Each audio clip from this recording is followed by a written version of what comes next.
Good morning and welcome to the Core Connection. I'm Mira Rubin here with you on Enlightened World Network. And today's topic is the living universe. There's a growing science-based look at the universe as one grand entity that is alive in consciousness. And it's such a fascinating perspective and maybe obvious to so many of you, maybe not, maybe outrageous and ridiculous to some of you, but it's a wonderful thing to be looking at. And even more than the notion itself might be the implications for our beingness in a context of a greater organism. So anyway, it should be a really interesting conversation. Good morning, Rosalind. Welcome, and welcome to everybody else who's joining us for what hopes to be or looks to be the potential for a really engaging conversation. So before we get started, let's take a minute or two to get present. Let's take a deep breath in through your nose and hold it. And imagine clean, crisp oxygen flooding your lungs, flowing into your bloodstream, nourishing all your cells, all your organs, bringing vital life energy to your body and being. And as you exhale any tension, stress, negativity, fatigue. And now let's take another deep breath in through your nose and hold it. This time, imagine brilliant, bright light, lighting you up from the inside out, illuminating, electrifying, and energizing all your cells, all your molecules, all your electrons, and creating this brilliant beam of light and energy from your heart out into the world. And as you exhale any remaining tension, stress, negativity, fatigue. And now let's press our palms together, vigorously rub your hands together. Feel the pressure, the friction, the motion, the temperature, and the tickling and tingling when you stop, and allow all those sensations to bring you present right here, right now, into this remarkable physical form that enables you to experience life. Welcome. It's Friday. Again, it keeps on happening. I guess that's a good thing, right? It just seems to happen faster and faster.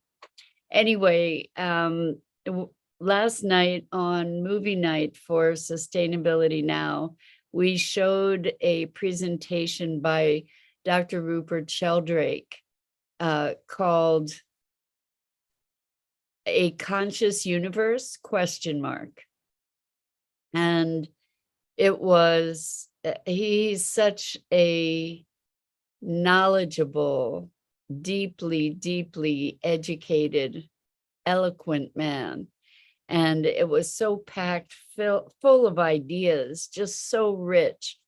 And he was talking, I have notes from last night, so I may be able to recreate some of the magic of it. But what he was talking about is this emergence of a philosophy, and also moving into neurophysiology of panpsychism, and what, as opposed to mechanistic materialism that comes from Descartes, where the universe is looked at like a machine that has that was set in motion at one time, and it has no consciousness, and it's just machinery that's moving. And good afternoon, good morning to you, or good evening and good morning to you, Gia. Welcome. It's great to have you here with us. So we're talking about a living universe. And so this notion of the mechanistic, materialistic universe where everything is machined and can be broken down into its component parts, and that's how we understand the world. Like by looking at the organs of the body. The thing is that when you take the organs of the body out of the body, we lose whatever it is that's actually animating the body. We can gain a lot of understanding by looking at the parts, but there's something greater than the sum of the parts that happens, excuse me, when there is life and consciousness. And so the conversation was in large part surrounding the question of what is consciousness. And we tend as anthropocentric beings to believe that consciousness resides in our brain, and that we've been conditioned to believe that the universe is mechanistic, and as a result, it's created, as Dr. Sheldrake pointed out very elegantly, it's created three major rifts. It's created a rift between science and religion or spirituality, not that those two are the same. It's created a rift between body and mind, and it's created a rift between humans and nature. And it also doesn't account for consciousness. And so what he was exploring, and again, I really recommend it. You can find the talk on YouTube. If somebody is able to find it and post the link, that would be awesome. I haven't had much good luck posting links through this interface. It's called A Conscious Universe, and the talk is by Dr. Rupert Sheldrake. Anyway, it's challenging. I mean, it's intellectually challenging to be listening because he's talking about all these different philosophers and scientists and complex concepts or unfamiliar concepts. He was talking about life as process rather than as things, and among many things that he was talking about, but talking about molecules and electrons as process, and talking about the nature is, one of the quotes was, nature is the body of God and God is the mind of nature. And I just found that so rich. And another thing that he spoke of was in terms of consciousness and reality, he talked about time. He anchored perception to time, or the universe to time, and it aligns with quantum physics. With quantum physics, everything is possible until a choice is made and then something comes into manifestation. And so based on that, like this field of possibilities, he was equating to the future. And when something is made manifest, that then becomes the past, because the physicalness is the manifestation of the potentiality. And once it's manifest, it's past. So fascinating, so fascinating. And talking about whether the sun and the moon and the stars and the planets are conscious. Good morning, Robin. Welcome. So we're talking about a living universe today, which was inspired by a talk from Dr. Rupert Sheldrake entitled A Conscious Universe. And you can find it on YouTube. And Rosalind says, if the universe is one living being, how can we communicate? One way is through absorbing energy through air, ground, or solar prana. Exactly, Rosalind. So it's a beautiful question to say, how can we communicate? Perhaps we are communicating all the time. One of the ways that he described the expression of all the different manifestations that we are, that every other creature, every other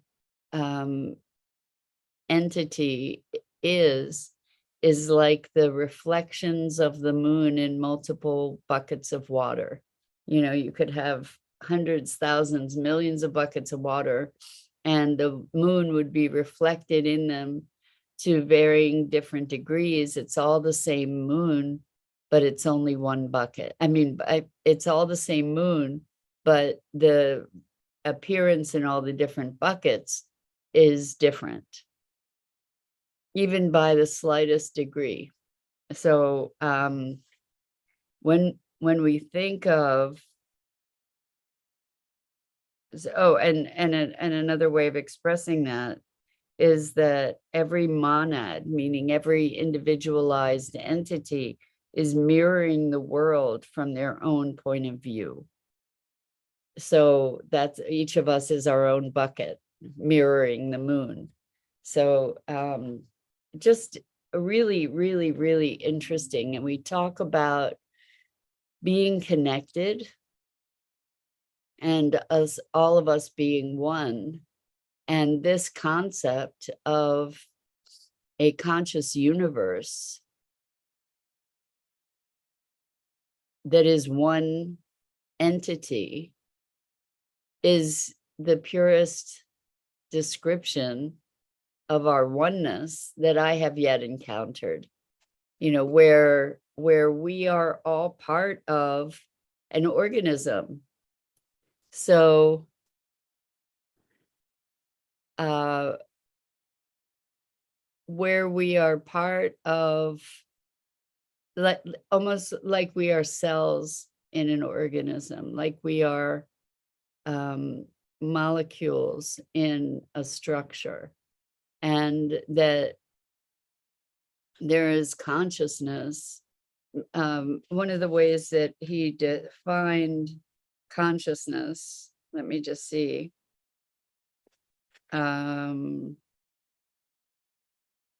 Conscious minds are concerned with making possibilities physical. And wait, there's more. I have to find my notes.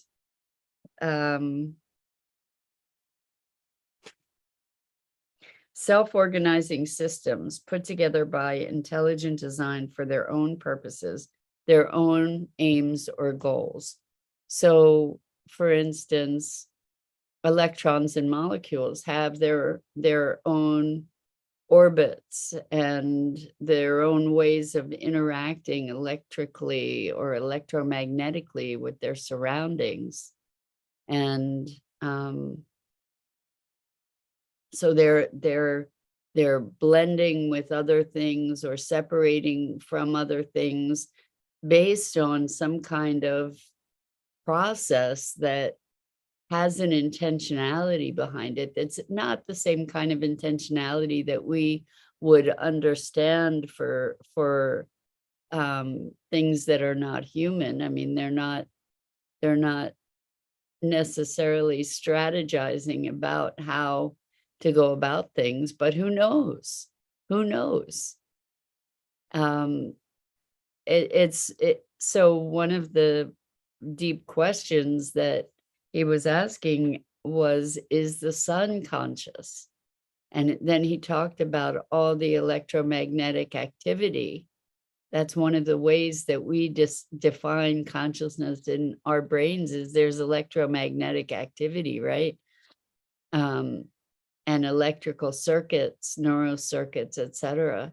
And the sun goes through cycles. He said it goes through 11-year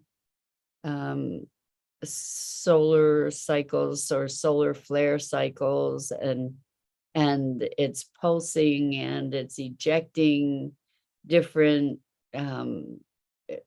some material periodically, and fields of energy. And so what if all these levels of conscious awareness, or maybe, I don't know if consciousness and awareness are two separate things. This is a hairy thing to talk about because we don't really have the language for it.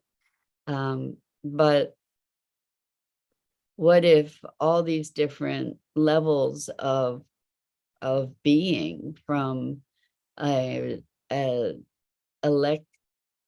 electron or molecular level, to a cellular level, to an organ level, to a body level, to, and beyond, beyond, beyond. What if all of these are component parts of one big living form, one big living expression, with all these component consciousnesses being part of it, and seeing these deep, deep, deep interwoven connections. Good morning, Bernadette. Welcome. It's great to have you here with us this morning. We're talking about a conscious universe and what would be the implications for us in our lives if we recognized that we are indeed a part of one big breathing, living, evolving organism in the whole universe. That it's not just us, it's not just you and me as separate beings, it's not just the earth, and it's not just the earth and the moon and the stars, but the entire universe, all the galaxies, everything that's in existence. What if it's all part of one great consciousness, which aligns with what so many of us experience when we think about the notion of God, that God is not somebody sitting somewhere up in heaven or on a throne, or or orchestrating all the events of our individual lives necessarily, but perhaps this overall consciousness that is life and creation, that is ongoingly creating and generating and emerging and evolving with everything and anything else that's part of it. So Bernadette says, absolutely, we are all energy and all magnetic to everything that is made up of particles. And so I love that you said that, Bernadette, and it's bold, because when we start thinking about particles, the more we dig into the particles, the less particulates there are. In other words, the less matter there is, and the more energy and process there is. So there's no there from what we understand, that it is all energy. And the more we try to measure it, the more elusive it becomes, because we keep getting deeper and deeper and deeper. And maybe what the seed of all of it is on the microcosm and the macrocosm is this, for lack of better description, this divine spark of consciousness. And so it was interesting in this talk to hear the notion that it may be that electrical, or electromagnetic energy that is itself consciousness, or that is consciousness itself. Bernadette says the Big Bang of life, unity. Yes, exactly, that there is this energy that is underlying all of it. Rosalind says one as opposed to many. Yes, I've been wondering what is oneness, like when people say, make me one with everything, curious what that is. Well, what if we are? What if we are one with everything and we are each our own little moon buckets, reflecting the uniqueness that we bring in this endlessly diverse universe. It's just such a rich understanding, and actually it's very much aligned with indigenous wisdom. It's only and apparently up until I think the 17th century, let me see if I even wrote it down. I'm not sure, but it was a common understanding that everything was alive, so how many look at traditional cultures that revere the sun as and the moon and the stars as gods, as energies, as beings, as something that has consciousness. And it's only with Descartes' mechanistic materialism that we became separate from the world that we are an intrinsic part of. We are corpuscles, perhaps, in this universe. Or maybe we are the on the scale of the universe, maybe we are the electrons, or even smaller units, who knows. But when we think of that, when we think of being part of this thing that is alive, that is living, that we are in the body of the universe, that we are part of the body of the universe, it becomes so vast and so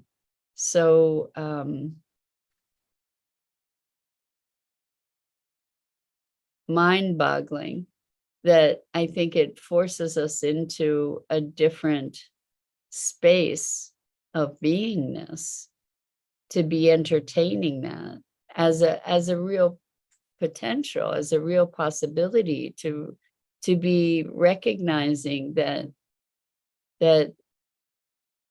there is life and consciousness that is beyond our comprehension. I think one of the impacts, or one of the implications of that kind of awareness, is a deepened humility about our intelligence. Humans have been so unboundedly arrogant in the way that we have interacted with the earth and with life and with other life forms. One of the things that Dr. Sheldrake pointed out was that it's this notion of mechanistic materialism that has allowed us to treat animals, for instance, as objects that don't have consciousness.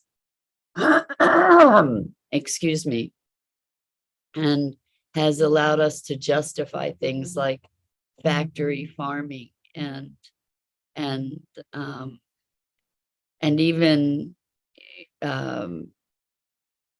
big agriculture, for instance, or creating all these chemicals with which we're trying to control nature rather than finding alignment with it. And so if we can recognize that we are part of it and it is part of us inextricably, that when we are doing damage to nature, we are damaging our being. When we deny the consciousness of nature, we dismiss its intelligence to solve all kinds of brilliant to come to all kinds of brilliant processes and solutions for how to make things work. You know, we as humans have been lost in our arrogance. So Bernadette says, we are all like a woven piece of an anatomy that are only the size of one cell. And when we all are connected with different jobs, emotions, and things to do, we're able to work as one. I love it. Exactly, Bernadette. Like in our body, we can use our bodies as a metaphor. Our bodies have all these different organs that are contributing in all these different ways to the working of the body that we are. And what if we have that same role? You know, that on some level, it's all fractals. It's all a reflection of everything else. So the microcosm and the macrocosm.